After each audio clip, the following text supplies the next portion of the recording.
अस्सलाम वालेकुम नाज़रीन, KTN न्यूज़ में भली का आरमाया सबाबड़ो माया काज़ी राबेल हेडलाइंस वठियूं। बुलेटिन की शुरुआत में ॿुधाईंदासीं Sindh high court Sukkur bench royalty जी मद में मिलंदड़ रक़म ख़र्च जा तफ़सील ऐं मुकम्मल ब्रेकअप तलब करे वरितो आहे।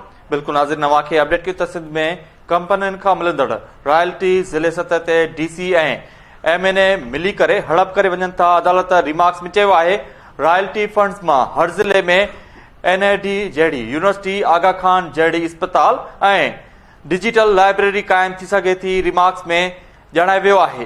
बिल्कुल नाज़रीन, रिमार्क्स में इहो बि चयो त कंपनीज़ इलाइक़े में बासर माण्हुनि खे मिल्कियतूं 4 वीगो ऐं मरातूं ॾियनि थियूं। जस्टिस सलाउद्दीन पवर रिमार्क्स न आहिनि।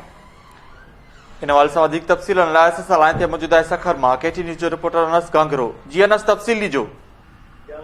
जी बिल्कुल, सिंध हाईकोर्ट सखर बेंच में सखर डिवीज़न में कंपनियुनि खां मिलंदड़ रॉयल्टीअ बाबति दाख़िल दरख़्वास्त ते केस जी ॿुधणी थी आहे। सिंध हाईकोर्ट सखर बेंच जे ॿ रुकनी बेंच जस्टिस सलाउद्दीन पवर ऐं जस्टिस अब्दुल मुबीन लाखो पारां केस जी ॿुधणी कई वई आहे।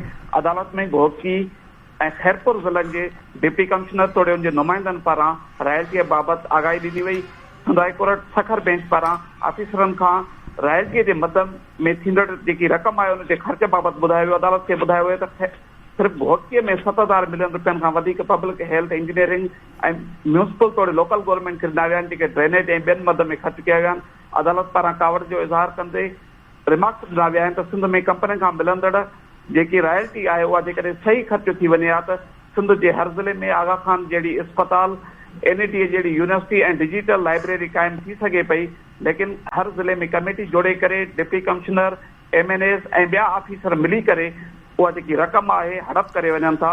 सिंध हाईकोर्ट सखर बेंच में अॼु घोटकीअ जो डिप्टी कमिश्नर तोड़े डिप्टी कमिश्नर खैरपुर जो नुमाइंदो सरकारी वकील अली रज़ा बलोच, शफी मोहम्मद चांडियो, ज़ुल्फ़कार नाइक, निसार अहमद बमरो ऐं ॿिया जेके आहिनि सो पेश थिया। अदालत में रॉयल्टीअ बाबति जेके आहिनि सो अॻ भराई रिपोर्ट जमा कराई वई। अदालत पारां रिमार्क्स ॾिना विया त कंपनियुनि खां मिलंदड़ रॉयल्टी जेका आहे उहा सही इस्तेमालु न पई थिए। कंपनियूं उतां जे बासर माण्हुनि खे मिल्कियतूं तोड़े 4 वीगो ॾियण सां गॾोगॾु उन्हनि खे हर महीने में ॻरी रक़म अदा कनि थियूं जीअं उहे माण्हुनि जे पुछाणे खां जेके आहिनि सो बची सघनि। अदालत पारां हुकुम ॾिनो वियो आहे त सखर डिवीज़न समेत सिंध जे मुख़्तलिफ़ गैस समेत जेके कंपनियूं आहिनि उनजी मिलंदड़ रॉयल्टी तफ़सील, ख़र्च ऐं जेको उन्हनि इदारनि में जेके आहिनि सो जोड़िया आहिनि या उते ख़र्च कयो पियो उन्हनि जो मुकमल जेको आहे सो ब्रेकअप घुराए वरितो आहे।